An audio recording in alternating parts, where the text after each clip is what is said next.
The American Red Cross has already gotten a charge out of this morning's guest.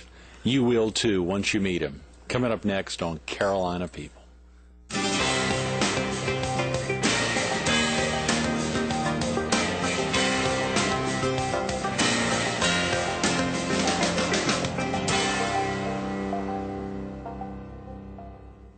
Good morning. Welcome to Carolina People. This morning we're at Garden City Furniture on Highway 17 Business in Garden City.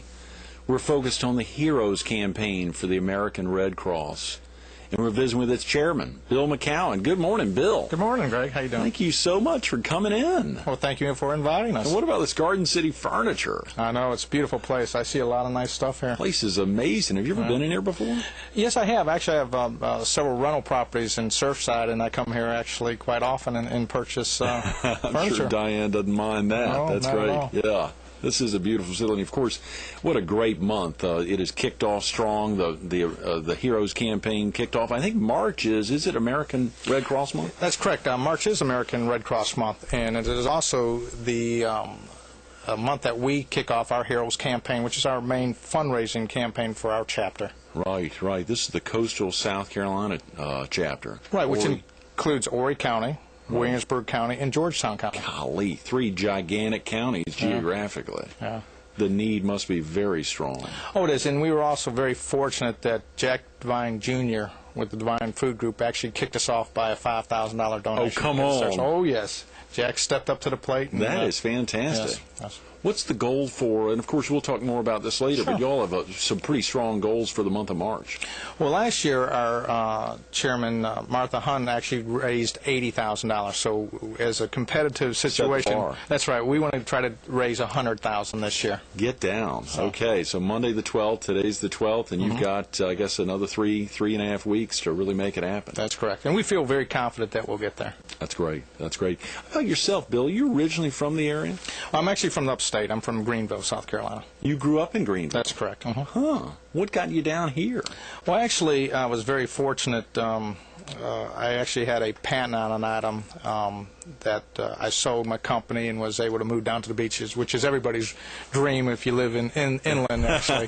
And I came down here in the late 90s and just loved the area and made it my permanent home. Wow, and you said you had a patent on a product which enabled you to grow a company and then even sell that company. That's correct. I developed an item called a 3-in-1 battery charger. It's a self-contained battery source which you can jumpstart your vehicles, boats, other type of 12-volt systems. Wow, that's exciting. How did you go about developing a product like that, Bill? Well, actually, I was a pilot with Beatrice Foods, and we would go overseas a lot, and I became friends with a buyer for Napa Auto Parts, and we became very good friends, as we are still good friends. We were talking one night, and he had said, told me that he had observed a individual carrying a regular car battery with 2 jumper cables welded to it and was jumping off a vehicle.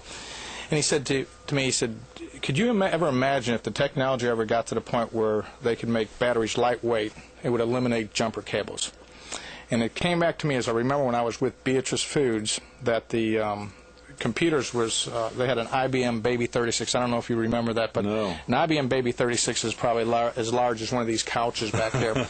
And now we have these laptops that are just as powerful. Right. So I went ahead and applied for the utility patent on that. And sure enough, several years later, I had received a call from somebody that apparently they had developed that technology and wanted to buy my rights to it. So I knew it, and then we put the program together. And we actually had it in every well, it's still in every retailer in the country, from all the clubs, Sam's, Costco, BJ's, to is that right? AutoZone, Pep Boys, Napa.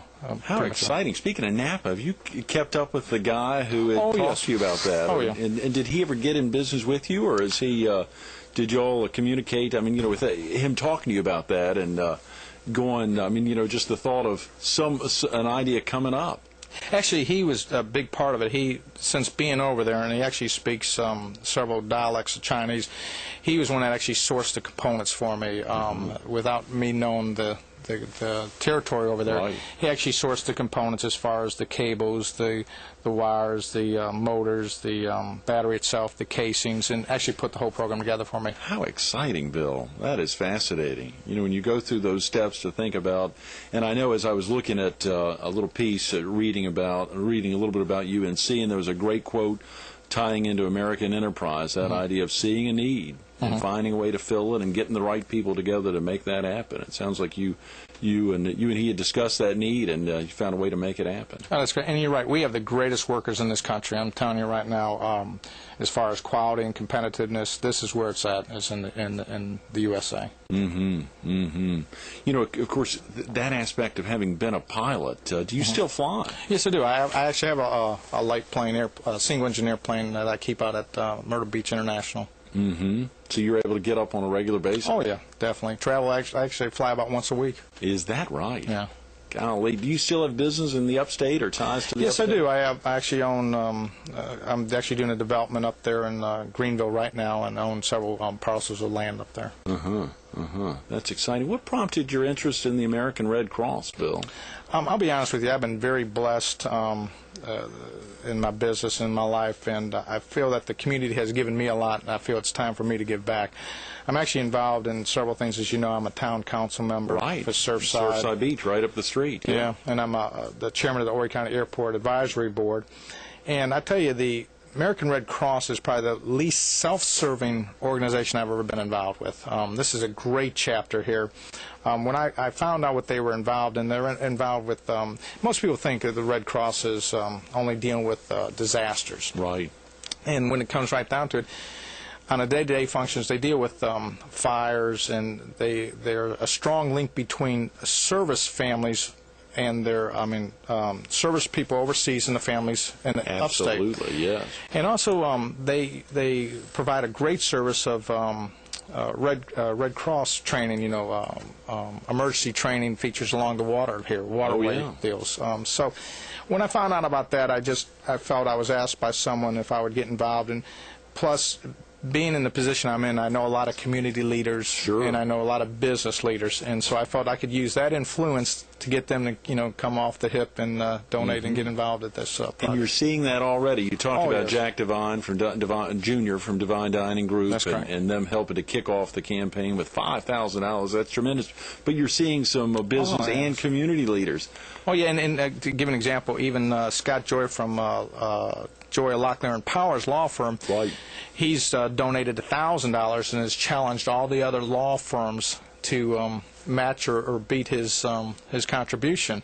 And even Senator Cleary, Ray Cleary, which we know is a great community leader and also a business leader. Great businessman. Ray's involved in this. Ray has offered to give us a contribution, and not only that, I think they're having their jars at their dentist's office, for the donations. Yes. And Harry Pavlak has stepped up to the plate. So it's on and on and on, and it's just like everybody I've caught is very receptive, because the American Red Cross, as you know, has such a great background, and they're a credible organization. And we all know they get no governmental funding. Is that right? It's all private funding sources. Well, they were founded by the government. That's true. That's correct. Oh, they were founded by the government. They don't get government support. No government support. That's correct. Son of a gun. That's fascinating. And I bet a lot of people think they do get government support since they were founded by the government. I think another thing that we have to keep in perspective is, in this particular fundraising campaign that we're trying to accomplish here,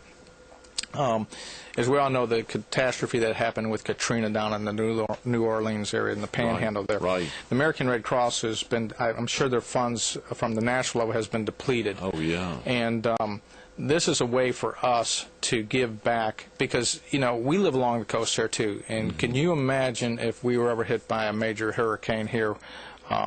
We don't think of it until it happens, but when it does happen, the people like the American Red Cross and those type of organizations are the ones that actually will step in and help us. Oh, yeah, Bill. If a viewer needs to get off to work now or get family off to school, what is the best number to reach? Is it that 477? Yeah, it's 477-0020. Again, it's 477-0020. Okay. Or they also can go on the internet and find us at www.coastalsc ARC.org. Okay, great. www.coastalscarc for AmericanRedCross.org. And it's got tremendous information, not only about, for our viewers in the PD in southeastern North Carolina, it has links to other Red Cross chapters, which is wonderful in their areas, but particularly down here, when you think of counties as large as Horry, the largest in the state, Georgetown, the fourth largest, and Williamsburg, which is probably right up there, third or fourth largest geographically, this is a giant territory to cover, Bill. And one other thing, too, that I want to make at a point, all the monies that we receive on this Heroes Campaign fundraising event actually stays in the local communities. It actually stays in Horry, Georgetown, and Williamsburg. So you can be confident that the money that you donate will stay and help your neighbors and actually the community itself. That's tremendous, and there really is that need. I remember Angela Nicholas was with us. We were at Stevens Carpets, a couple of months ago, and hearing her talk about how I think there's a budget, and I'm sure you can highlight these as well, a budget just for fires over the course of the fiscal year, which I think ends June 30. And then what has happened to that budget? That's correct. In fact, I'm glad that you brought that up. Last year, in the 12 months of their fiscal year, they spent about approximately $75,000 on fire-related. Just fire-related? That's correct, by, providing housing, food, and clothing for individuals in their time of need. Mm-hmm. This year alone, the first 8 months of this next cycle, they've already spent over $76,000. No. Wow. So, and people don't realize that. I mean, when a local family here in the community has this catastrophe, they come home and you think about it, all their personal properties burned up. They have nowhere to stay, and there is no, food. The American Red Cross actually steps up and helps them. So it's really important for all our community leaders and our business leaders to get involved with this. I mean, this is a great opportunity for you to be heard and become a hero. Is there a threshold, Bill, for the folks that are stepping up to the plate to be involved, or can everyone be involved in this campaign, knowing that every dollar stays right here? I think I saw there's a pretty sizable cutoff to be a hero financially, but can everyone be involved? Everybody can be involved. You're right. We consider the hero campaign starts at $1,000 and above, but there's a lot of ways to achieve this. Let me give you some examples. Yeah, please. We have a local church here last year that got together and had a dinner, and they actually generated $3,000. So that was one way. We have a lot of the local schools get together and generate money and get to that $1,000 threshold. Right. And we have El Cerro Grande Restaurant, which on March 24th, I saw that. They're going to give 15% of their proceeds, which is great. He is just a generous individual, and he's been great to the American Red Cross, and we really appreciate him being on board. I'll tell you another one that has been good to us is Nelson Jackson, with the Jackson families, Ocean Lakes, Prestwick.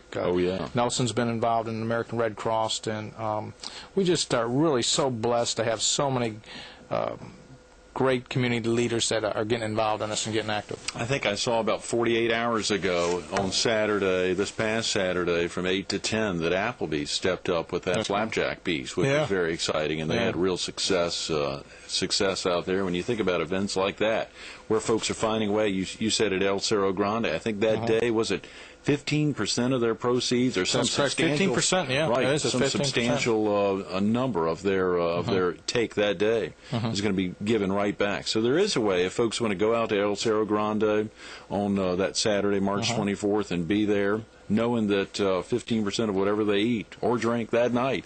And plus, you're going to get a good meal. Yeah, absolutely. The food there is great. And I think he has 15 locations, I think. Does he really? In the area, Son of a gun. Horry, Georgetown, and Williamsburg counties. When you think about those areas, have you yourself, Bill, ever been impacted by fire? I know, I think you talked about off camera the impact on families that you've been associated with, but...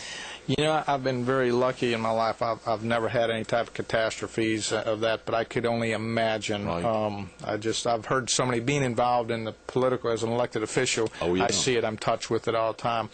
I'm also a sitting member of the Waccamaw Regional Council of Governments, which is the COG, and the COG oversees Williamsburg, Georgetown, and Horry County. Is that right? And it really, it's amazing to see the difference. We all enjoy this beautiful life that we have along the coast here and the waterway.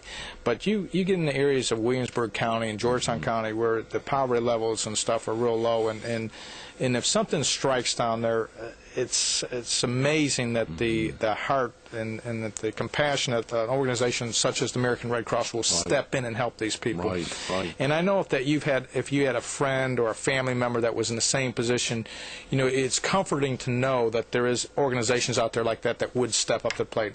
Oh yeah. And these have to be funded. I mean, they're not funded by, as we said earlier, the government. I mean, so these funds are. This operation of our local chapter is only off the generosity of our local South Carolinians in this area, and that's another great thing. I noticed that in South Carolina we are probably the most generous group of people that I've ever been involved with. Really? Oh Yeah. yes. It's. I mean, we just had the local heart ball here recently. Was a very success, and as you know, they had the cat ball locally, That's which right. was very successful. Yes. So trust me, South Carolinians, especially in Horry County, when the time comes, they are very generous and they step up to the plate. They really step up to the plate. Oh, no question. Yeah, it is amazing when you think about that. And of course, you stress the dollars just have to be raised. I think either Nancy Conley or Angela Nicholas were sharing about the critical nature of this month and next month as it relates to fires. And last year in the fiscal year, these were the 2 months that had the most egregious level of fires. Right. And that's one of the reasons we kicked it off. Was a twofold deal. Number one, it's in connection with American Red Cross month is March, and I'm also the fact that you're right. Most of the fires that we incur are in March and April, which is ironic. I don't understand why that is, but it just is. And again, I can't emphasize how important it is for our local business leaders, and I challenge all of them to get involved and contact their local chapter. And we're going to be out knocking on doors, trust me. I mean, we've got a good network. With a $100,000 goal there, Bill, over the next 3 weeks, you've got to be knocking on a lot of doors. I saw that great piece. All the area newspapers, TV, radio stations have been rapping behind this, but there was a great shot of you and John Trudeau and Jack Devine last week in the Herald. And to see that and to see some of the highlights, the important aspect there of really making sure that everyone's involved, whether it's going to El Cerro Grande or being at Applebee's this past Saturday, or helping to get the law firms, calling their own law firm and say, hey, are you involved? Right. Are you going to match Scott Joy and the folks over there at their firm? Are you going to get involved and really make this thing happen? Yeah. And we really appreciate you. I mean, Greg, you've been great for us. I mean, you That's really kind. No, thank you, Bill. We think back about, as we talk about families being impacted and what all they go through, and that's very kind. Thank you. The aspect of returning home one day, either from school or from work, and seeing nothing there. Yeah, could you imagine? I mean, and the devastation, and especially when it comes to young children. I mean, there is really no facility set up for that here. I mean, you think about it. And again, I'm an elected official. I don't really know of any local government facilities that we have that accommodate this. I mean, if we have a fire on Surfside, of course we will service the fire itself with our fire department and our public safety department, but who's there to pick up the pieces? And let's say it's a family that really doesn't have any resources, and then here comes Nancy and Angela with the American Red Cross, and they step up and help. I mean, what a great feeling this is. I mean, it really is. The other big thing, I was so thrilled when you visit, I think you said coastalscarc.org, or if you read some of the stories written about the Red Cross, you see that incredible percentage of folks associated with the Red Cross, of volunteers. I think it was 97%. Yeah, it's huge. Incredible number of the support staff there are made up of volunteers to make it happen. Yeah. You think about it, as you pointed out, Nancy and Angela coming out to the scene, but there are times, obviously, where they can't be everywhere. And if 2 fires are occurring during the week, there are a heck of a lot of volunteers. Yeah. And another good point that you just brought up, when I was just thinking what you were saying, the involvement that we don't realize what they do. When we go to different day-to-day activities that we have, let's say you want to get involved with life-saving or whatever it is. CPR. Yeah, CPR, and you think, well, you got to get certified by the American Red Cross. So look at the credentials that organization has. I mean, municipalities recognize them, county governments, local governments recognize them. And you're right, they're the ones who designate. The certification go to the American Red Cross and get certified. Exactly right. And all this, again, is the way it's funded is through contributions and donations. Donations of every way, shape, and form. And as you said, even if folks can't be a part of the Heroes Campaign, fires and disasters don't discriminate. I mean, they happen all the time. You never know when it's going to happen, and those dollars have got to be raised. If the government is not making a difference, providing those dollars, if the town of Surfside's not doing it, if Horry County government's not doing it, they're not expected to do that. They're not expected to fund nonprofits. But we, as the citizenry, definitely are. Definitely are. And we think about these large counties, and you talk about the Waccamaw Council of Governments. You know, you hear anecdotally from folks like Yancey McGill talking about Williamsburg County. I mean, you've heard Yancey talk about the impact in those areas. Some of the other folks associated with the Waccamaw Council of Governments. How did you get associated with that, Bill? I was actually lucky. Senator Cleary nominated me. You have to be by the local delegation, has to appoint you, and I was put on it. And they do some great work. We have excellent leaders on there. Billy Weatherspoon. You have Dick Elliott, Senator Elliott's on it. And as you mentioned, the boss, Yancey McGill. Yancey McGill. Yancey's on the board, and everybody looks up to him. He's sort of like our leader down there, and he does a lot, though, for his constituency. It's a tough word, constituency. That's right. Correct. It's 7 a.m. I'm sorry, Bill. We got you out of bed. That's early. That's right. In Williamsburg and Georgetown, and also Ray Cleary. Ray has done such a great job. I mean, Ray is just a great gentleman and a great statesman. He's really crackerjack. I saw him last Thursday night up at the Beach First, and Nelson Mullins had the kickoff from 5:30 to 7:30. Their amazing new facility. And to think of a guy like Ray, who not only is a state senator, not only is a dentist serving tens of thousands of folks here in the area, he and Hal and all the folks in that office, but also the founding chairman of Beach First National Bank. I know. To see what all they've done, I guess a lot of people don't know it, but he is a great testament of folks who make a difference in Horry, Georgetown, and in many ways, obviously, Georgetown County, a big portion of this area. No question. In fact, I can say this since you brought up Ray. Since I've been on council, Ray is the first state elected official that has actually given money to the town of Surfside. We actually received a check from him last week for over $100,000 on a grant, which was very exciting. You know. And again, like I said, we have some great community leaders and we have some great business leaders, and so I'm really excited and very optimistic that we're going to make over our goal of the 100,000. Blow past 100 grand. I love it. I love it. Well, you know, it is so important for folks to think of the different ways they can do that. And, you know, you were talking about chairing the Airport Advisory Committee.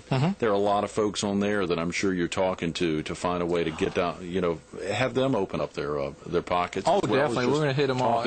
Yeah, we got some, and there's some great members on that board. And as you know, those are all appointed by your county council members. Each county council member has an appointment, and we have a great group up there. And as you know, there's the airport's been in the news a lot, and there's a lot of controversy there. But yes, Bill Darby's with us tomorrow morning. It's going to be tough to keep him off of that, Bill. I'm afraid. Yeah, I've spoken to Bill several occasions on this issue. But you know, I have to admit, we're very neutral on this, and we're an advisory board, like I said. And what we do is we get this information, give it back to our council members, and let them make the decisions. They're the elected officials, and they're the ones that are going to be ultimately held accountable for this particular project. But you know, I just really want to thank you guys for allowing us to come on here and let the community know about this cause, the Heroes Campaign. You know, and if someone hadn't been familiar with it, Bill, what's the most simple way